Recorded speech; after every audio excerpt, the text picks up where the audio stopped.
अध्यक्ष महोदय, खरं तर हा प्रस्ताव आणत असताना यामध्ये जमिनींच्या मोठ्या प्रमाणामध्ये धनदांडग्यांना जमिनी वाटल्या जात आहेत, बिल्डरना मोठमोठ्या उद्योगपतींना महाराष्ट्र लुटला जातोय। साधारणतः अदानी सारख्या व्यक्तींना आता महाराष्ट्रातील 5 लाख कोटीच्या जमिनी दिल्या, कवडी मोलभावानी दिल्या।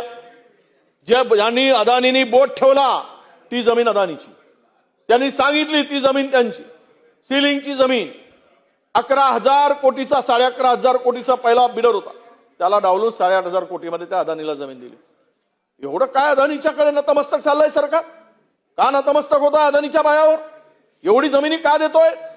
त्यांनी सांगितली की ती जमीन त्याची, त्यांनी बोलावं ती जमीन घ्यावी। आणि ह्यामध्ये महसूल मंत्री महोदय आले, स्वागत आहे, किमान तुम्ही आल्यामुळं आमचं कानावर तरी आमच्या गोष्टी आपल्या कानावर टाकतोय। अध्यक्ष महोदय, असं नका करू। वन विभागाच्या प्राईम जमिनी नागपूरची 1,000 एकर जमीन, 1 कोटी रुपये सुद्धा नाही त्याची जमिनीची किंमत। या सगळ्या जमिनी देत असताना आता उरण पनवेल तालुक्यातील शासकीय जमिनीवर बेकायदेशीर लूट चालली आहे, त्याची नोंद तुम्ही घेतली पाहिजे। तुम्ही चांगलं काम करताय, तुमचे निर्णय धडाकेबाज आहेत।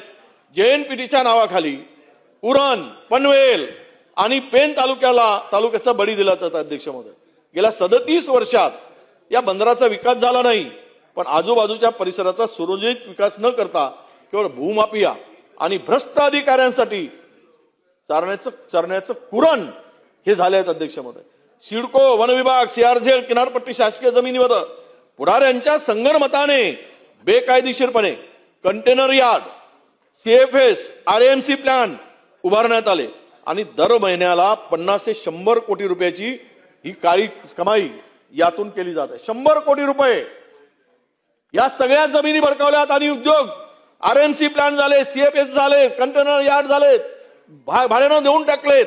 हे सगळे कोण आहेत? हे कोण पुढारी आहेत? कोण लोकप्रतिनिधी आहेत? आणि याच्यावर कारवाई का होत नाही? या जमिनीवर सिडकोच्या इतक्या मोठ्या प्रमाणामध्ये CRZचं उल्लंघन केलंय, तरी कारवाई होत नसेल तर हे अत्यंत गंभीर आहे असं माझं मत आहे। अध्यक्ष महोदय, आणि म्हणून मी हे पुरावे आहेत या संदर्भातले, हे सर्व ज्या सर्वे नंबरवर सिडकोचे अतिक्रमण करून हे सगळे उभे केलेले आहेत, याचे सर्व पुरावे उपलब्ध आहेत। करायला नको अतिक्रमण? हो, पाचपुते साहेब, पाचपुतेजी, अध्यक्षांकडे पीठ करायची नसते, म्हणून माझी आपल्याला अध्यक्ष महोदय विनंती आहे की या सिडकोच्या मोठ्या प्रमाणात जमिनीचा आपण कुठेतरी निर्णय घेतला पाहिजे आणि सगळे अतिक्रमण आपण काढले पाहिजेत, अशी माझी आपल्याला अध्यक्ष महोदय विनंती आहे।